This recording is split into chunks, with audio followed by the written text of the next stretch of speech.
کسی زمانے میں ایک دریا کے کنارے برگد کا ایک بڑا درخت تھا۔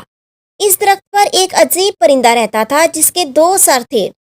ایک سر کا رخ دائیں اور دوسرے سر کا رخ بائیں جانب تھا۔ دونوں سر بنا کسی وجہ کے آپس میں لڑتے رہتے اور دونوں سر ایک دوسرے کے ساتھ حریفوں کے جیسا برتاؤ کرتے۔ ایک دن دریا کے کنارے اڑتے ہوئے پرندے کے بائیں سر نے ایک خوبصورت درخت دیکھا جس پر سرخ رنگ کا پھل تھا۔ درخت کے بائیں سر نے اس پھل کو کھانا چاہا اور پرندہ درخت سے پھل لینے کے لیے نیچے اتر آیا۔ پرندے نے خوشبودار پھل اٹھا لیا اور دریا کے کنارے بیٹھ کر اسے کھانے لگا۔ دائیں سر نے بائیں سر سے پوچھا، کیا تم مجھے اس پھل کا ایک ٹکڑا چکھنے کے لیے دے سکتے ہو؟ بائیں سر نے جواب دیا، دیکھو ہمارا ایک ہی پیٹ ہے، اس لیے اگر میں نے پھل کھا لیا تو یہ ہم دونوں کے پیٹ میں ہی جائے گا۔ دائیں سر نے کہا، لیکن میں اس پھل کا مزہ چکھنا چاہتا ہوں، آپ پلیز تھوڑا سا مجھے دے دیں۔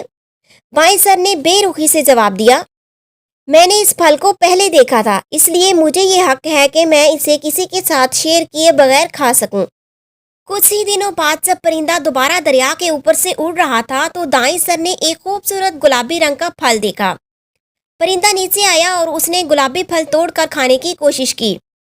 اس درخت پر رہنے والے دوسرے پرندے کہنے لگے، یہ پھل مت کھاؤ، یہ زہریلا ہے، اسے کھانے سے تم مر سکتے ہو۔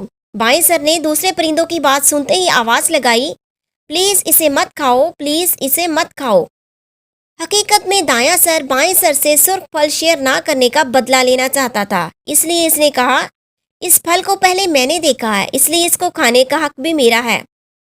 آخر کار دائیں سر نے وہ گلابی پھل کھا لیا اور اگلے چند ہی منٹوں میں دو سروں والا عجیب و غریب پرندہ نیچے گر کر مر گیا۔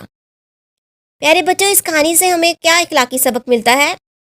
خاندان کے ایک فرد کا جھگڑا پورے خاندان کو تباہ و برباد کر دیتا ہے۔